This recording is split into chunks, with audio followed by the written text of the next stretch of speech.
আজি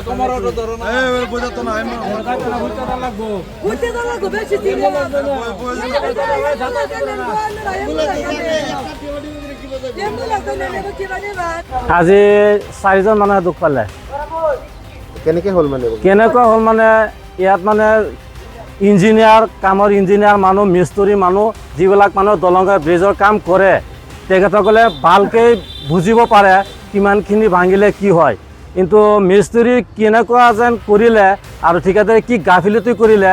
ইয়াত মানুহ উঠাই নেকি য'ত পকা কাম তাত বাঁহৰ খুঁটা দি ৰাখিব পাৰে নেকি? আপোনালোকে তাত যাক গৈ চাওক, বাঁহৰ খুঁটা দি সিহঁতে এইটো কামটো কৰিছিল আৰু এই বাঁহৰ খুঁটা ভাঙি পেলাই মানুহকেইটা আজি বাগৰি পৰিল, একদম মাটিতে পৰিল, পকাত পৰিছে 4জন মানুহ। এনেকুৱা অৱস্থা হৈছে ইয়াতে কিবা বাচাটো সম্ভৱ অসম্ভৱ এইটো এতিয়া আমি ক'ব নোৱাৰিম। লাহৰীঘাট চিভিলত লৈ আহিছোঁ, ইয়াৰ পৰা ৰেফাৰ দি দিলে, এতিয়া তাত কি হয় পাছত ক'ব পাৰি। ক'ত লৈ যাব দিলে এতিয়া নগাঁও লৈ যাব দিছে। লেবাৰকেইজনৰ নাম কি আছিলে? এজন আছিলে গুলজাৰ হুছেইন, ইনামুল হক আৰু ফাৰুক আহমেদ, জাকিৰ হুছেইন আৰু মুস্তফা কামাল।